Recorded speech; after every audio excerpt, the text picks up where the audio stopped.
How to add new cryptos to your watch list on Coinbase. Hello guys, in today's video I'm gonna show you how to add new cryptos to your watch list on Coinbase. So first thing, go to the trade option right here, and as you can see here is many cryptos right here.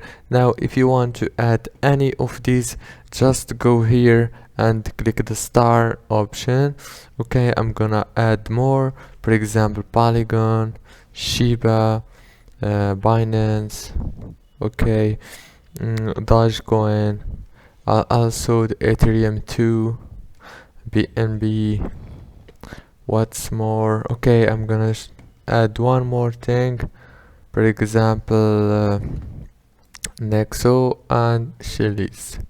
Now if you go to your homepage, as you can see they added to your watch list easy and fast. Don't forget to like and subscribe.